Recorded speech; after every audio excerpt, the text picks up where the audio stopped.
Hello everyone! Today on Vicky's Gaming Thoughts, I tied my wild hair up, and we will continue the Canticle of Threnodies. Alright, so the war between Neromenian and Ingirsh. I'm not quite sure how to pronounce these. So Neromenian is one of the early tribes of humans who remained in their kingdom until the formation of the Tevinter Imperium. The Ingirsh is a tribe dwelling in the north of what now is Orlais, and on the Silent Plains in southern Tevinter. So this took place around negative 1595 Ancient. The Ingirsh lost and later became part of the Syrian and Planacine tribes. The Silent Plains are where the legendary clan of Dalish lived. Their keeper encountered Fen'Harel in dreams. Alright. So on the shores of the Nosen Sea, in the lands of Neromenian, King Antoridus girded his people for war, the king of Neromenian. 1,000 strong carried spear and bow to the east, to be forged anew and rise on burning wings, heroes of Neromenian. So forged anew, like an exaltations or a forge? Burning wings were these people dragon riders. Mighty were the Ingirsh, who returned numbers beyond counting to the lands of their fathers, carried on the shields of their kin. Antoridus demanded victory, and so his many oracles consulted the stars and drank the blood of unclean beasts. Ugh. Yee. Seeking counsel from the Maker that they might deliver to their king the lands of the Ingirsh people. The blood of which beasts? I don't like this. No, don't like this at all. Why would they drink blood for the Maker? That's not Makerish. Or apparently so Makerish. And the Maker gave them signs and portents that no victory was theirs to claim. So the oracles foretold that they would lose, which I'm pretty sure King Antoridus wasn't happy about, and may have ignored. The first dreamer, but among the king's oracles was one, Thalzian, who sought counsel not from the Maker of the world, but from a demon of the Fade. The fear demon? The real Maker or the fake Maker? Maybe there is a Maker and maybe there is a fear demon, the rival of the Maker. And he returned to his king with his tidings. So Thalzian was the first priest of Dumat, and he is the first Thedosian to have known blood magic, and claims that he learned it from his communications with Dumat. Antoridus turns away from the Maker. If Antoridus would make burnt offerings of oxen and horses, and swear that he would follow the Maker no more, the demon would grant him the lands of all the Ingirsh people. So Antoridus sought the best oxen and horses, and made burnt offerings to the demon, and he turned his back upon the Maker of the world. Conquest of the Ingirsh. So did the demon gift to the Antoridus victory over the mighty Ingirsh, and they who had held forth against 10,000 spears were laid low, and their people were made chattel, and their lands claimed in the name of Neromenian. So whether or not their victory was a fluke, they believe that Dumat delivered on his promise.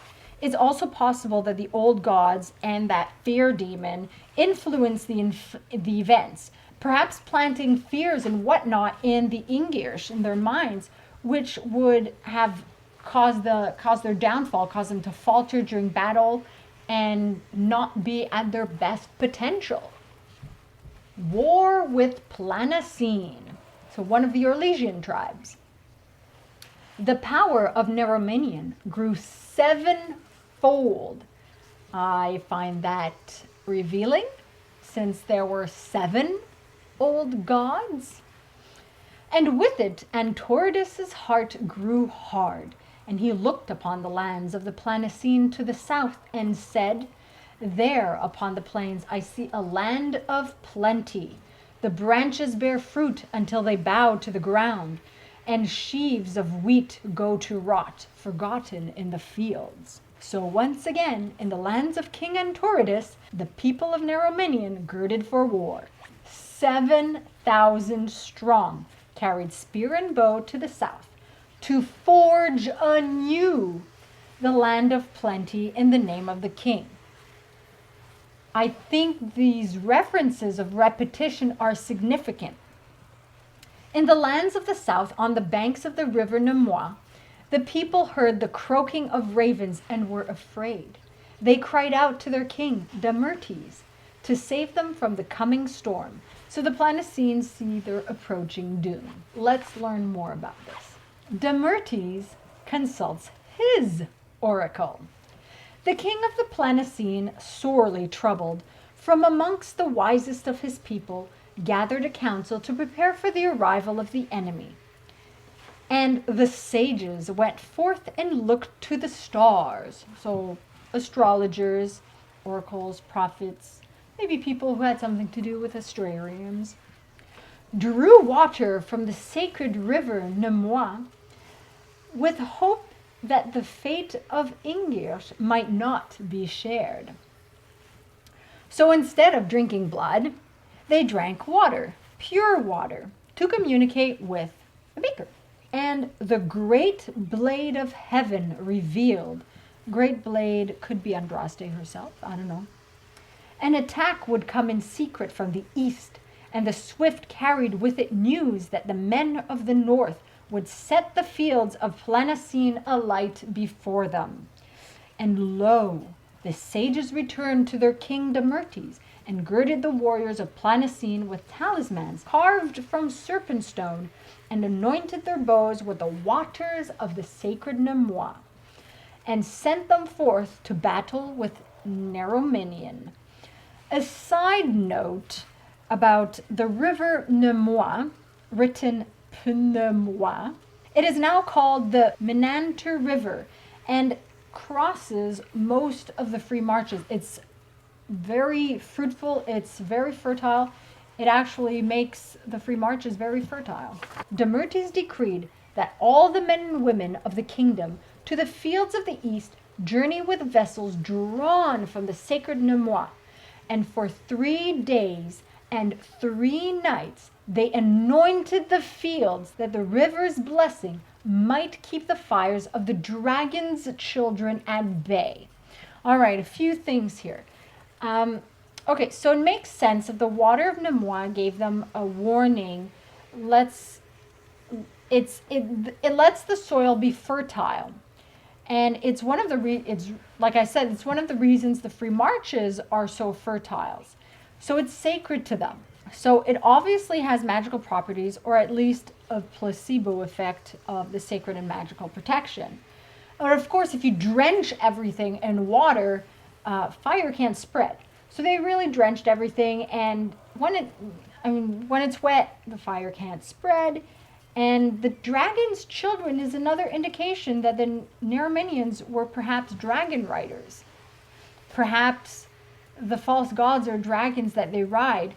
Who knows? Maybe the dragons aren't locked up at this stage. Maybe there's just dragons flying around freely, and they're using them. And this is where I'm going to stop this one for today. I'm going to have another little interlude before I continue Threnodies. And the interlude actually sparked from a conversation about lyrium and the colors of lyrium. And it got me thinking about something else that I found interesting. And I do kind of an analogy with something else. So that's going to be a fun little interlude before I continue Threnodies. So be sure to like the video, share it with anyone you think will enjoy it, and subscribe if you're not already a subscriber. You can follow me on Twitter at BinkyProd, and I'll see you all soon. Masaranas. Be sure to check out some of my other stuff, and remember to buy video games at a discounted price and support me at no additional cost to you. Just follow my G2A affiliate link. To learn more how that can help you as well, you can watch my full explanation video on that. Thanks for tuning in.